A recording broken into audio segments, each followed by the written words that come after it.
တင်းခန္ဓာကိုယ်ထဲမှာတင်းကိုယ်တိုင်းအောင်မသိတဲ့စူပါပါဝါတွေရှိနေနိုင်တယ်ဆိုတာယုံနိုင်မလား။ဥပမာတရောင်စစ်ကိုရှာနဲ့ရက်ဖို့ကြိုးစားကြည့်ပါ။လူနဲ့ငယ်ပဲလုံနိုင်တဲ့အရာမို့လို့တင်းမလုံနိုင်ရင်လည်းစိတ်မပြတ်ပါနဲ့။ဒါကခန္ဓာဗီဒအရလူနဲ့စုမှာပဲတွေ့ရတဲ့ထူးခြားတဲ့အချက်တွေပါ။ဒီကနေ့မှာတော့69ရာခိုင်နှုန်းသောလူတွေအတွက်မဖြစ်နိုင်လောက်အောင်ခက်ခဲတဲ့လမ်းစားမှုရာစိတ်မျိုးကြောင့်ကိုပြောပြပေးသွားမှာမို့လို့တင်းကရောအဲ့ဒီ100ရာခိုင်နှုန်းထဲမှာပါဝင်နေသလားဆိုတာကိုဒီဗီဒီယိုလေးမှာကြည့်လိုက်ကြရအောင်နော်။နံပါတ်1လက်ချောင်းများလှုပ်မရအောင်လုပ်ချက်။တမလုံးနဲ့တင်းရဲ့လက်မှာတော့လက်ချောင်းလေးတွေကကိုခိုင်းတဲ့အတိုင်းမလုံနိုင်ဘူးဆိုတာသင်သိပါသလား။အရင်ဆုံးတင်းလက်ကိုစပွဲပေါ်မှာဒီလိုမျိုးအပြားလိုက်တင်ထားလိုက်ပါ။အခုလက်ခလဲတစ်ချောင်းလေးကိုပဲအောက်ဘက်ကိုခောက်သွင်းလိုက်ပါ။ပြီးရင်လက်သက်ချွဲကိုညှောက်ကြည့်လိုက်ပါ။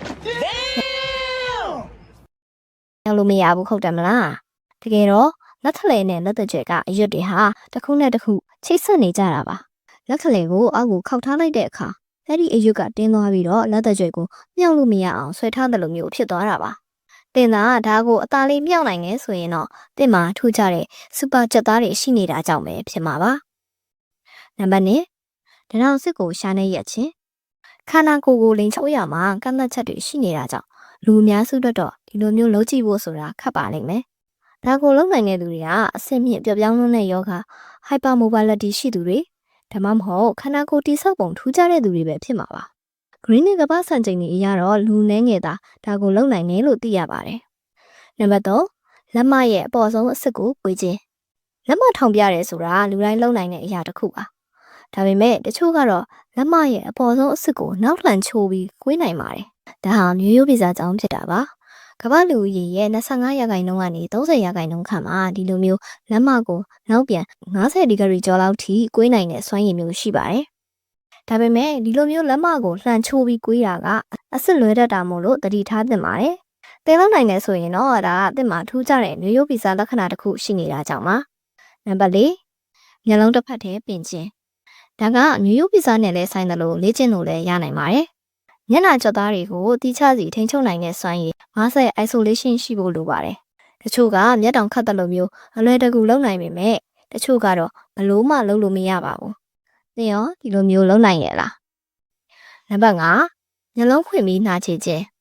နှာချေတဲ့အခါမှာမျက်လုံးမိတ်ထားတာကလုံးဝကိုတဘာဝကျပြီးတော့မရည်ရွယ်ပဲဖြစ်ပေါ်လာတဲ့ခန္ဓာကိုယ်ရဲ့တုံ့ပြန်မှုပါ။နှာချေခြင်းကအသစ်ခန္ဓာကိုယ်ကိုလွှမ်းမိုးသွားတာကိုရက်တန့်မှုခက်ခဲပါတယ်။လဲစုတစုကတော့မျက်လုံးဖွင့်ရနှာချေနိုင်ကြပါတယ်။ဒါပေမဲ့နှာချေတဲ့အချိန်ကြောင့်မျက်လုံးအိမ်ထဲကသွေးကြောငယ်လေးတွေတင်းအားများတာမျိုးဖြစ်တတ်ပါတယ်။အဲဒါကြောင့်မျက်လုံးဖွင့်ပြီးနှာချေတာကိုလေ့ကျင့်နေမဲ့အစားတခြားအရာတွေကိုပဲစူးစမ်းကြည့်သင့်ပါတယ်။နံပါတ်6ရှာကိုပုံစံမျိုးမျိုးလိမ်ခောက်ခြင်းဒါကတော့ရှာကိုစောက်ဝိုင်းပုံစံလိတ်တာဒါမှမဟုတ်ပုံစံမျိုးစုံလိမ်ချိုးတာမျိုးပါအရင်ကတော့ဒါကိုရိုးရိုးဗီဇကြောင့်လို့ယူဆခဲ့ကြပေမဲ့နောက်ပိုင်းမိလာတွေ့ရှိချက်တွေအရလေ့ကျင့်မှုကြောင့်လည်းဖြစ်နိုင်တယ်လို့ဆိုကြပါတယ်ရှာကိုပုံစံမျိုးမျိုးလုပ်တာကမျိုးရိုးဗီဇ80ရာခိုင်နှုန်းနဲ့လေ့ကျင့်မှု20ရာခိုင်နှုန်းခန့်ပေါင်းစပ်နေတာကြောင့်ပါနံပါတ်9ကိုကလေးထိုးပြီးရအောင်လုပ်ခြင်းဒါကတော့သင်မလုပ်နိုင်လို့ဝမ်းသာရမယ့်အရာတစ်ခုပါကျမတို့ဟာကိုရအောင်လုပ်တာကိုကြိုက်မယ်လို့မထင်ပါဘူးနော်အဲ့ဒီလိုဖြစ်တဲ့အခါခန္ဓာကိုယ်ကစိတ်လှုပ်ရှားမှုနဲ့နာကျင်မှုကိုတုံ့ပြန်တဲ့အနေနဲ့ရေမောကြတာပါကိုရအောင်ကလေးထိုးတဲ့အခါသင်အောင်နောက်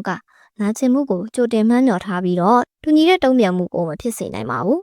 နာကျင်မှုကိုထိန်းချုပ်နိုင်ပြီးရပ်တန့်နိုင်တဲ့အတွက်ကိုရအောင်လုပ်မယ်ဆိုရင်တော့ထိရောက်မှုမရှိနိုင်ပါဘူးဒါပေမဲ့လူနှဲငယ်ကတော့တခြားသူတဦးကကိုရအောင်လုပ်နေတယ်လို့မျိုးတူညီတဲ့ခံစားမှုကိုဖန်တီးနိုင်ကြပါတယ်နံပါတ်10နှာခေါင်းလှုပ်ခြင်းနှာခေါင်းကိုအပေါ်အောက်ဒါမှမဟုတ်ဘေးတိုက်ထုံးခောက်အောင်လုပ်နိုင်မှာသလားဒီရာကတော့သင်မျက်နှာရဲ့အလဲပခုမှာရှိတဲ့နှာခေါင်းချက်သားတွေကိုထိန်းချုပ်နိုင်စွမ်းပေါ်မှာမူတည်ပါတယ်အများစုကတော့ဒီချက်သားတွေကိုတိကျခွဲထုတ်ပြီးလှုပ်ရှားဖို့ဆိုတာလုံးဝမဖြစ်နိုင်တဲ့လောက်ပါပဲနှာခေါင်းလှုပ်ဖို့ကြိုးစားတိုင်းမျက်ခုံးတွေပါကစားသွားတာဒါမှမဟုတ်နှာခမ်းတွေပါကွေးသွားတာမျိုးဖြစ်နေမှာသိကြပါတယ်ဒါပေမဲ့ဒီလိုမျိုးထူးခြားတဲ့နှာခေါင်းလှုပ်နိုင်တဲ့စူပါပါဝါပိုင်ရှင်တွေအနည်းငယ်ပဲရှိပါတယ်သူတို့ဟာလေ့ကျင့်မှုတစ်ခုတည်းကြောင့်မဟုတ်ပဲမွေးရပါမျက်နှာချက်သားထိန်းချုပ်မှုပိုကောင်းတဲ့သူတွေဖြစ်ကြပါတယ်အကယ်၍သင်လုပ်နိုင်မယ်ဆိုရင်တော့သင်ဟာမိတ်ဆွေတွေကြားမှာထူးခြားနေတဲ့လူတစ်ယောက်ဖြစ်နေမှာပါနံပါတ်9ပါဇက်ထဲကိုလက်သီးထည့်ခြင်းဒါကလူနည်းစုသားလုပ်နိုင်တဲ့ရှားပါစွမ်းရည်ပါ ဒီနောက်ွယ်ကအကြောင်းပြချက်ကတော့ရိုးရှင်းပါတယ်။တင်းလက်တီးကိုပါဇက်ထဲမထည့်နိုင်ဘူးဆိုရင်တင်းလက်တီးကအရန်ကြီးလွန်းလို့ဒါမှမဟုတ်တင်းပါဇက်ကအရန်သေးလွန်းလို့ပဲဖြစ်ပါလိမ့်မယ်။ဒါဟာမျိုးရိုးဗီဇကြောင့်ဖြစ်ပြီးတော့အခုမလုံနိုင်ဘူးဆိုရင်နောက်လည်းလုံနိုင်မှာမဟုတ်ပါဘူး။နံပါတ်30လက်ချောင်းနှစ်စုံလုံးကိုချိတ်ခြင်းလက်ညှိုးနဲ့လက်ခလဲကိုချိတ်ရတာကလွယ်ပါတယ်။ဒါပေမဲ့အဲ့ဒီတစ်စုံကိုချိတ်ထားရင်လည်းလက်တကြွနဲ့လက်တန်းကိုပါတပြိုင်နက်ချိတ်နိုင်ပါသလား။ဒါကိုလုပ်ဖို့အတွက်များပြားတဲ့ထိန်းချုပ်မှုတွေလိုအပ်ပြီးတော့တင်းလက်ချောင်းတွေကိုတခြားလက်တစ်ဖက်နဲ့မရွှေ့ပဲလွတ်လပ်စွာလုပ်နိုင်ရပါမယ်။တင်လုံးနိုင်လဲဆိုရင်တော့တင်ဟာထူးခြားတဲ့သူပဲပါလိမ့်မယ်။ဒီဗီဒီယိုလေးကိုညွှန်တက်မယ်လို့မျှော်လင့်မိပါတယ်ရှင်။ဒီအမူအရာတွေကတစ်ခုခုကိုတင်လုံးနိုင်လဲဆိုရင်တော့ဘယ်အရာလဲဆိုတာ comment မှာပြပြခဲ့ကြပါဦးနော်။အဆုံးထိကြည့်ရှုပေးတဲ့အတွက်အားလုံးကိုကျေးဇူးတင်ပါတယ်ရှင်။